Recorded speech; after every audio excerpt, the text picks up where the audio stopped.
this idea of flexibility with funding. I think I've been a very big beneficiary of the Hewlett Foundation funding, for example, and the kind of flexibility that you get in terms of responding to evolving issues or negotiating. There's this other issue. Can we do this instead rather than that? I think is very important. And I think when you think about the whole research pipeline, it's often the case that an African researcher will almost never have the opportunity to set up their own research agenda. We're still going to always be up against this kind of the interests of applied science and implementation versus what's theoretically interesting and publishable.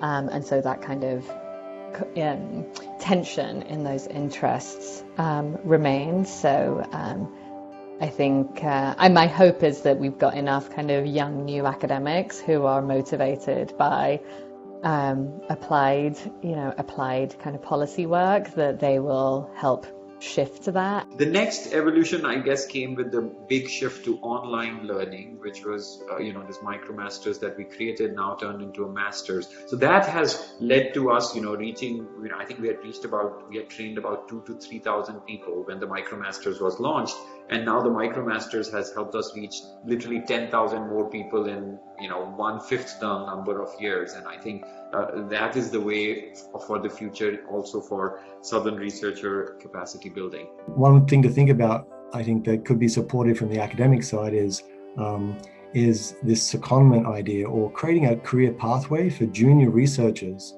who don't necessarily want to be academic stars publishing in journals, but want to direct their research towards improving policy. In a lot of the work that I've been doing, there is the real value in peer and collaborative learning, right? And I think increasingly, this is how at least partners in government want to learn together and want more of this sharing of experiences and collective surfacing of insights. And I think there's real value in that. We've certainly found that there's incredible amount of hunger and appetite and interest from policymakers to answer these sorts of questions with a real sense of rigor.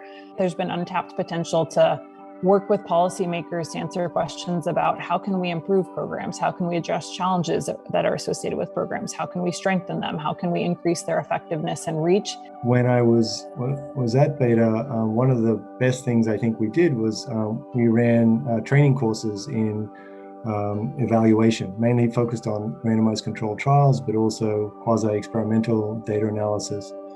And these were 2-day courses that I ran in Canberra for civil servants. We did about 150 or 200 at a time, and we did it over 2 years, multiple times, across all the agencies in government. And they were very mission driven. So go to the question of kind of motivation or intrinsic incentives, and this, from their point of view, thinking of how they adopt these methods and use this evidence in their work within government to improve policy was something that fit very well with their sense of their mission. We've talked a lot about embedded units or embedded partnerships with governments, but we were thinking about, actually it's possible that independent entities that do rigorous evaluation are quite important.